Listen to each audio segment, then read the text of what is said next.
Okay, welcome back to the series of lectures on thermal properties, and by now you should have already watched the video on the introduction of what this chapter is about, thermal properties. If you haven't, please go and check it out. And as usual, if you do have any questions or anything you're not clear of, you can email me at my email address over here, yo_haig_gene@sass.com. So if you don't know how to put it in words, what you can do is you can video record yourself and send that video recording to me to ask me that question. Okay, so here we go. Now, first of all, heat is actually a measure of the total internal energy contained in a body. Now, the internal energy is the sum of both potential and kinetic energy of a body. So when I have two particles in, let's say, a solid structure, what's happening is that these two fellas are in constant state of motion. They are vibrating in place. And there's always a pull and a push factor in between them. This is where the potential energy comes from. And because they are always constantly vibrating, moving, that's where the kinetic energy comes from. Okay? So you take the sum of kinetic and potential, and that is what heat is. Right? So when there's more heat, that means there should be more kinetic and more potential energy, and vice versa. So when heat energy is given to a matter, there is an increase in both kinetic and potential energy. Alright? So just remember, when I have things, they are particles in a matter, they are always vibrating. They are always vibrating. Alright? And when I put in heat energy to this fella, what happens is that the vibration becomes more vigorous, and this causes the particles to move further apart, therefore increasing both the kinetic energy and the potential energy. Okay, so remember this fact about heat. So what does this have to do with melting and boiling? So first of all, melting is a change of state from a solid to a liquid without a change in temperature. And yes, when a state of matter changes state, and it can be from solid to liquid or liquid to solid or any other state, what is important, and this one you have to know, is that it does it without a change in temperature. Remember this is important. Okay, so in a pure substance, the melting occurs at a definite temperature. So all of us know melting for ice, which is solid water, melting takes place at 0 degrees Celsius. Okay? And so, what is a change of state from liquid to solid? This is the opposite. It is called freezing. Now, some of you may call it solidification. Okay, it's a change of state from liquid to solid without a change in, I'm gonna let you think about it, without a change in temperature. So by now you should already more or less know that every time I have a change of state, the temperature stays constant. This is important.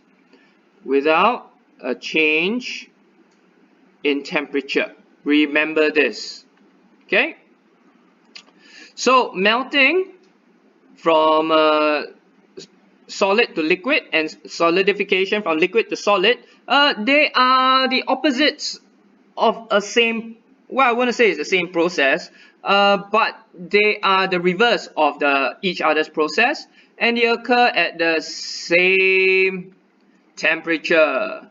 Alright, however, you'll be confused now, like, whoa, how can melting and solidification take place at the same temperature? So, to understand that, you have to know what is the heat transfer process. So in melting, heat energy is absorbed by the substance to overcome its intermolecular forces. However, in solidification, or what we all know as freezing, heat energy is given off by the substance. Alright?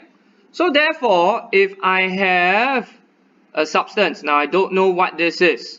I don't know what it is. Okay? Well, I tell you what. Let's belay that. Let's erase this to make it easy for you to understand. Let's use the example of water and ice. So let's say I've got some ice and some water. Now, if I give this fella latent heat, okay, and this is at 0 degrees Celsius, this is at 0 degrees Celsius. If I give it latent heat, take a guess what will happen. Let me change the color for this. Take a guess what will happen. Will the solid ice melt, or will the liquid water freeze?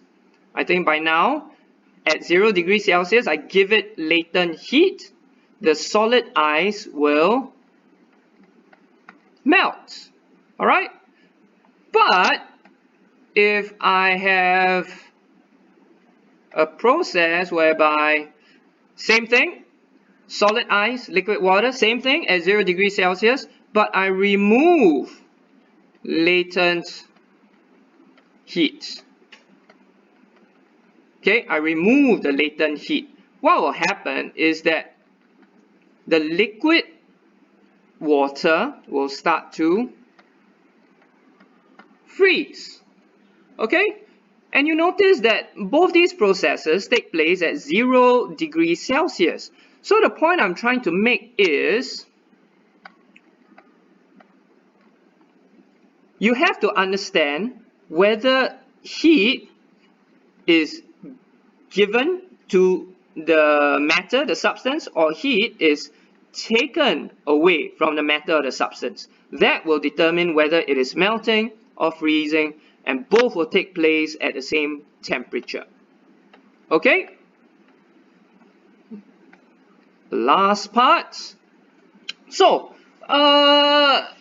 however, pure water melts and freezes at 0 degrees. However, it's not always the case, because sometimes, and it's not just sometimes actually, but many times, there are impurities in the water. The water that flows out of our tap is not pure water. It's got a lot of impurities inside. And also, pressure will affect the melting point. Okay? When I increase the pressure, it lowers the melting point of water. Okay? At the presence of impurities, lowers the melting point of water. So, this is exactly how pressure cooker works. Alright, this is how the pressure cooker works. When I have some, and I throw in meat inside my pressure cooker, and I seal the pressure cooker. Now the pressure inside will build. It will build and it will build and it will build. So what happens is that because of the impurities, it's going to change the boiling point of the water. Now I'll talk to you more about this. But also you have to know that impurities and pressure also affect the melting point. Okay, so I'm going to stop here for now, give you some time to absorb what I've just said, and then we'll come back in part 2 to talk about boiling. Right, so go and read through again, try to understand what I've just said. If there's any questions, remember, email me at this email address. See you later.